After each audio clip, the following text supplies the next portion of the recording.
Aviso importante: todo o conteúdo produzido nesse canal é unicamente educativo, não me responsabilizo por qualquer perda ou dano financeiro por uso de estratégias, indicadores ou robôs apresentados nesse canal. O mercado é de alto risco, o uso inadequado de qualquer ferramenta ou estratégia pode te levar a perdas significativas de capital financeiro. Teste todas as ferramentas e estratégias em conta demo até ter total domínio sobre elas. Fala pessoal, seja muito bem-vindo ao canal MetaTrader Pro. Essa é a parte 2 do tutorial do Automatizador Pro, bloco de configurações de indicadores. No vídeo de hoje a gente vai detalhar como funciona ali o bloco de indicadores customizáveis, está usando aí no seu automatizador. Sem enrolação, vamos já ao tutorial, vamos anexar o robô na tela. Como sempre pessoal, eu gosto de frisar em todo o começo do vídeo, utilize sempre a versão mais atualizada. Na data de gravação desse vídeo, a versão mais atual é a 2.61. Se você estiver utilizando uma versão anterior a essa, está desatualizado, e eu recomendo que você utilize sempre a versão atual, mais atualizada. Lembrando que, sempre que sair uma nova versão, utilize ela primeiro em backtest e em conta demo, antes de você passar para uma conta real. Dito isso, vamos aqui nas configurações do robô, descer lá embaixo, onde a gente vai falar dos indicadores customizáveis. Tem 3 campos aqui para você adicionar indicadores, customizável 1, 2 e 3. Eu vou explicar o customizável 1, porque a explicação desse bloco serve para o customizável 2 e 3. Nome do indicador. Aqui você vai passar o nome do seu indicador. Essa explicação aqui é a mesma explicação aqui do indicador universal. Tem que passar o nome do seu indicador corretamente. Se o seu indicador estiver dentro de outra pasta, você tem que passar o nome da pasta primeiro, barra, e depois o nome do seu indicador. Aqui no canal eu já fiz um vídeo de como identificar os buffers do seu indicador. Lá eu detalho bem essa parte aqui. Passar o nome corretamente, se estiver dentro de outra pasta, passar o nome da pasta primeiro, depois passar o nome do seu indicador. Para um vídeo mais antigo, eu vou estar regravando esse vídeo novamente, como está identificando os buffers do seu indicador, e assim eu vou dar exemplos aí de como fazer a automatização. Aqui, lógica de sinal. Você pode determinar algumas lógicas aí de sinal para o seu indicador customizável. O exemplo aqui, a lógica de sinal aqui, acima e abaixo, é rompimento, toque, e esse toque B1, high low, e toque B1 close. Eu vou anexar um indicador média móvel no gráfico, para a gente poder estar explicando de uma forma melhor. Inserir indicadores, move average, deixar 10 períodos mesmo. Vou aproximar bem o gráfico para a gente poder identificar. Vamos lá, descendo as configurações de novo. Acima e abaixo, B1, sinal. O que significa? Acima e abaixo é a condição para o sinal. B1 é o buffer 1, caso o seu indicador vai ter um buffer só. E você vai configurar ele aqui, ó, buffer 1. Todo campo aí que tiver apenas B1, você configura no buffer 1. Se você configurar no buffer 2, ele não vai funcionar. Se tiver apenas B1, configure no buffer 1. Acima e abaixo, B1, sinal. Por exemplo, a média móvel. O que significa acima e abaixo? Se o preço estiver acima da média, ele vai considerar como sinal. Se o preço estiver abaixo da média, ele vai considerar também como sinal. Acima e abaixo, B1, sinal. B1 é o buffer 1, que é a média móvel. Eu tenho um buffer. E acima e abaixo, se o preço estiver acima ou abaixo da média, ele vai considerar como sinal. Vamos lá. Rompimento B1, sinal. Rompimento. O próprio nome já diz que ele está rompendo ali o buffer 1. Buffer 1, nesse exemplo, é a média móvel. Por exemplo, nesse caso aqui, teve um rompimento aqui da média e caracterizou esse aqui, ó, rompimento B1. O preço abriu acima da média, fechou abaixo da média. Foi um rompimento. Mais uma vez, a média móvel é o buffer 1 que eu selecionei aqui, que eu passei aqui como 0. Buffer 1, quando tem um buffer só, é o buffer 0. Rompeu para baixo, ele deu sinal de venda, rompeu para cima, ele deu sinal de compra. Vamos ver aqui a próxima estratégia. Toque B1 High Low. Isso aqui, ele vai dar sinal quando o preço, ou melhor, quando o candle tocar na média. Mas esse toque, ele vai analisar High Low, quer dizer a máxima e a mínima. Por exemplo, esse candle aqui de alta. Quando ele tocou aqui na média, quando a máxima dele tocou na média, ele teria dado um sinal. Eu vou fazer uma operação. Mesma coisa, esse candle aqui, por exemplo, de baixa. Quando a mínima dele tocou na média, ele teria dado um sinal também. O robô fazer uma operação. Toque B1, High Low. B1, pessoal, mais uma vez, é o buffer da média. A média móvel só tem um buffer. Vamos lá para a próxima estratégia. Toque B1, Close, sinal. É o mesmo, bem parecido com o outro toque, só que o outro era High Low, considerava a máxima e a mínima. E esse aqui considera o fechamento da vela. Preço de fechamento da vela tocar na média, aí sim é considerado um sinal. Então, é considerado sinal quando o preço de fechamento da vela tocar na média móvel ali, tanto para cima quanto para baixo. Próximo agora.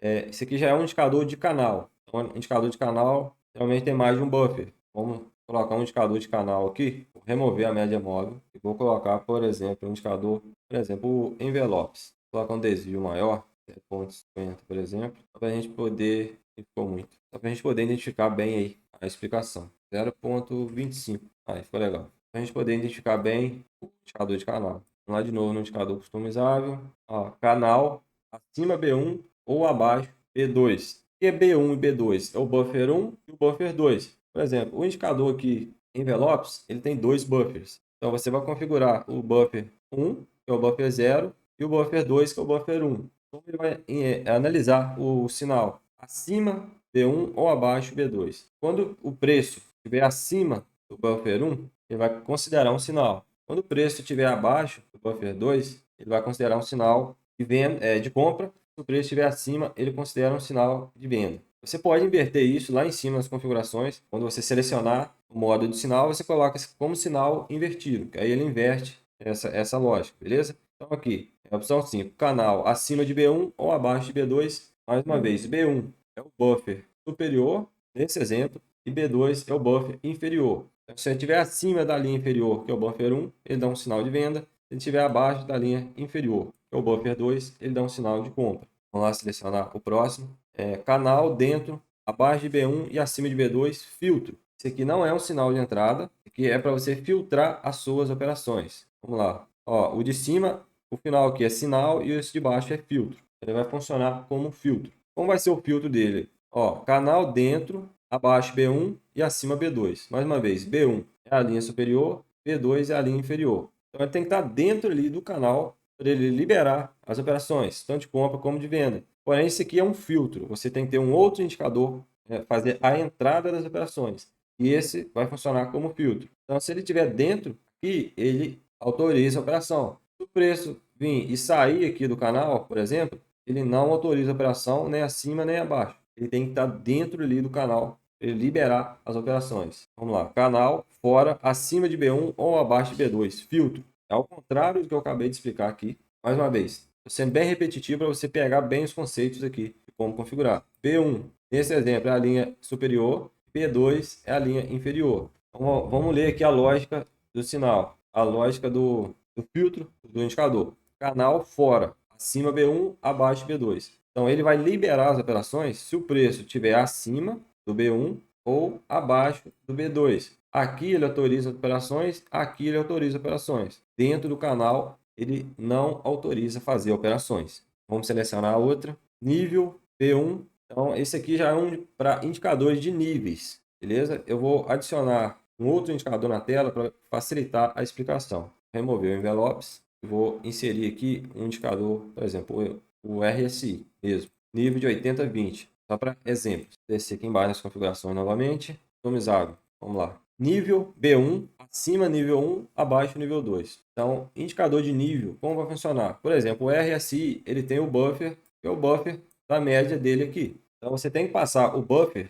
do indicador aqui de nível que você vai usar, você tem que passar no buffer 1. Então, vamos interpretar aqui a lógica do indicador. O indicador que tem nível, você vai configurar o buffer dele no buffer 1 e os níveis, você configura aqui, ó, nível superior, nível inferior. Qual seriam esses níveis? Nível superior, no exemplo da RSI, é o nível de 80, nível inferior é o nível de 20. Então já está até configurado aqui, ó, 80, 20. É o que você vai configurar. Sempre configure o buffer no buffer 1, tá? B1 quer dizer buffer 1. Se você passar o buffer D no buffer 2, não funciona. Tem que passar no buffer 1, certo? Vamos lá então. Níveis, B1 acima do nível 1, abaixo do nível 2. Vamos lá. Se a linha do RSI estiver acima do nível de 80, eu configurei aqui, nível superior, nível 1 é o nível superior, nível 2 é o nível inferior. Então, se a linha do RSI estiver acima do nível 1, ele vai autorizar, ele vai fazer uma venda. Se estiver abaixo do nível 20, que é o nível 2, nível inferior, ele vai fazer uma compra.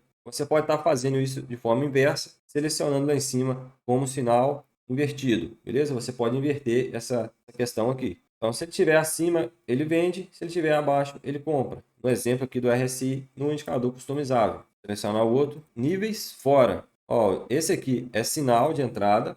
E esse aqui, esses dois últimos, como filtro. Você sempre analisa o final. Tem a lógica dele e no final, entre parênteses, tem se ele é um sinal de entrada, a lógica é para um sinal de entrada, ou se a lógica é para um filtro. O último que eu acabei de explicar é um sinal de entrada. Esse, o item 9 aqui, ele é um filtro. Eu vou selecionar ele. Vamos interpretar a lógica dele. Níveis fora, B1 é é o buffer que você passou aqui no nível do buffer 1, acima nível 1 ou abaixo nível 2. Filtro. Nível 1, mais uma vez, é o nível superior. Nível 2 é o nível inferior. No caso do RSI, nível 1 superior, nível 2 inferior. Tá configurado aqui. Ele vai autorizar operações se a média do RSI estiver acima do nível 1, do nível superior, ou se estiver abaixo do nível 2, que é o nível inferior.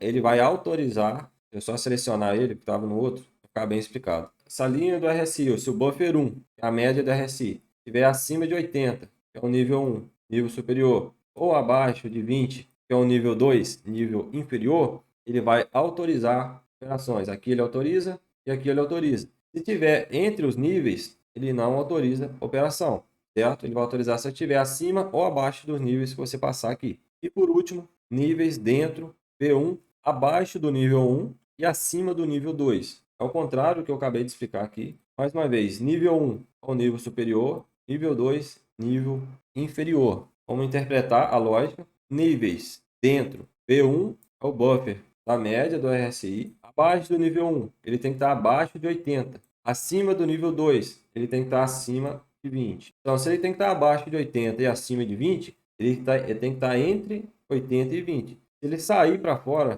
se ele estiver acima de 80, ele não autoriza a operação. Se ele estiver abaixo de 80, ele não autoriza a operação. Ele é um filtro. Ele só vai autorizar as operações se o nível, se a linha do RSI estiver dentro ali dos níveis. Aí ele autoriza as operações. Rompeu para cima ou para baixo, não autoriza mais. Lembrando, pessoal, que o RSI aqui é um indicador nativo. Nesse caso, você teria que passar o nome do seu indicador de níveis, que tem níveis ali. Por exemplo, você tem um indicador RSI customizável, por exemplo. Então, você vai passar o nome dele aqui, vai configurar o buffer dele no buffer 1 e vai configurar os níveis dele. Nível superior, nível inferior, certo? Aqui foi apenas um exemplo. O indicador customizável é assim que você define ele. A mesma explicação que eu dei aqui desse customizável 2, vale o customizável 1 e o customizável 3. É a mesma lógica e é o mesmo raciocínio, certo? Então, dessa forma que você configura, eu vou estar gravando também depois tutoriais ensinando aqui na prática